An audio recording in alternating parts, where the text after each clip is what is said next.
وَأَحَلَّ اللَّهُ الْبَيْعَ وَحَرَّمَ الرِّبَا، جبکہ اللہ تعالیٰ نے تجارت کو حلال کیا ہے اور سود کو حرام کیا ہے۔ دیکھیں یہ بڑی امپورٹنٹ بات ہے۔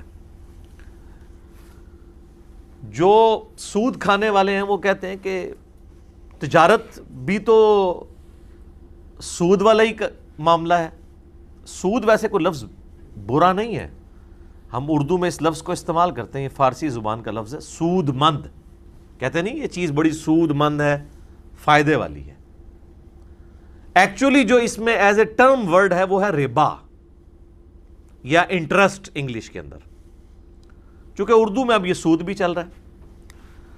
تو جو سودی لوگ ہیں وہ کہتے ہیں کہ جی کاروبار اور سود یہ دونوں ایک طرح کے ہیں۔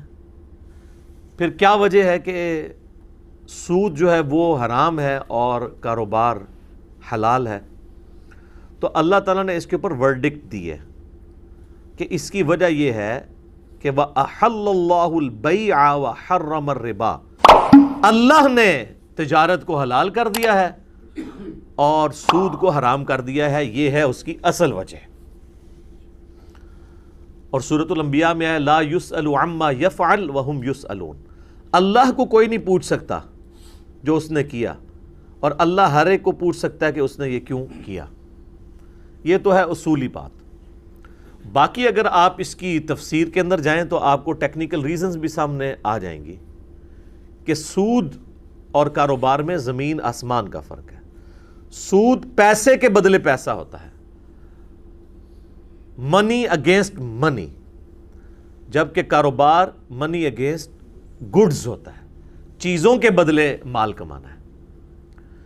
میں 10 لاکھ روپیہ آپ کو دوں، اس کے بدلے 10,000 روپے مہینے میں آپ سے میں اس پیسے کا کرایہ وصول کروں تو یہ حرام ہے۔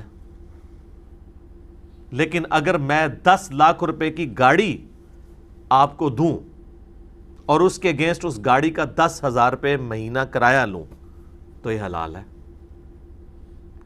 میں 30 لاکھ روپے آپ کو دوں، اس کے بدلے میں 30,000 روپیہ آپ سے اس مال کا کرایہ وصول کروں تو یہ حرام ہے۔ میں 30 لاکھ کا مکان آپ کو کرائے پہ دوں اور اس میں رہنے کا آپ سے کرایہ 30,000 روپے وصول کروں تو یہ حلال ہے۔ یعنی جب جب گڈز انوالو ہو جائیں گی، جب کوئی چیز ٹینجیبل فارم میں فزیکلی کوئی چیز انوالو ہو جائے گی تو پھر وہ پیسے کے بدلے پیسہ نہیں ہوگا بلکہ اشیاء کے بدلے پیسہ ہوگا، اور وہ کاروبار ہوگا، وہ حلال ہوگا۔ اس کی ریزن یہ ہے کہ جب آپ کاروبار کر رہے ہوتے ہیں تو کئی لوگوں کا رزق اس کے ساتھ کھل جاتا ہے۔ مثلا کسی نے رینٹ اے کار کا کاروبار شروع کیا ہوا ہے، گاڑی اس نے کرائے پہ چھوڑی بھی ہے، اب وہ گاڑی 50 لاکھ روپے کی بھی ہو نا، اس کے اوپر 0 زکوٰۃ ہے۔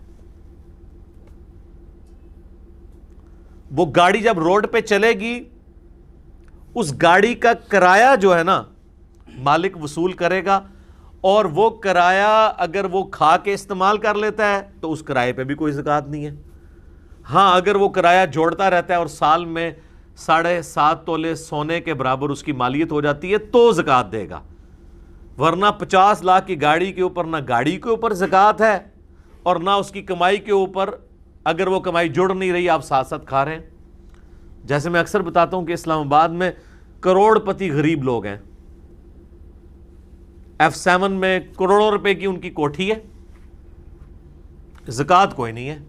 ایک پورشن میں خود رہتے ہیں، دوسرا پورشن کرائے پہ دیا ہوا ہے، 70,000 80,000 بعض اوقات لاکھ 1.5 لاکھ 3 لاکھ 4 لاکھ روپیہ بھی کرایہ وہاں پہ موجود ہے۔ وہ کرایہ اس سے وصول کرتے ہیں اور وہ مہینے کا اپنا خرچہ چلاتے ہیں۔ At the end of the day ان کی کروڑوں روپے کی کوٹھی کے اوپر 0 زکوٰۃ ہے، کیونکہ انہوں نے اپنا مال رننگ میں لائے ہوئے ہیں۔ جو اوپر کرایہ دار رہ رہے ہیں ان کو اس سے نفع پہنچ رہا ہے نا۔ پھر اس گھر کے ساتھ وابستہ جتنی بھی چیزیں ہیں، کوڑا کرکٹ اٹھانے کے لیے کوئی مزدور آتا ہے، اس کی روزی اس کے ساتھ جڑی ہوئی ہے۔ پھر وہ بجلی استعمال کر رہے ہیں، اس بجلی کا کرایہ دے رہے ہیں گورنمنٹ کو، وابڈا کے پورے ملازمین کی تنخواہیں اس کے ساتھ جڑی ہوئی ہیں۔ تو اسلام یہ کہتا ہے کہ پیسہ رننگ میں آئے تو وہ کاروبار ہے، وہ حلال ہے اور اس میں اللہ کی طرف سے برکت ہے۔ اور پیسے کے بدلے پیسہ کمایا جائے کاروبار میں لگائے بغیر، لوگوں کا آ جائے کہ یہ لو پیسے اور مجھے اس کے بدلے اتنے پیسے دو، تو یہ ہے ظلم۔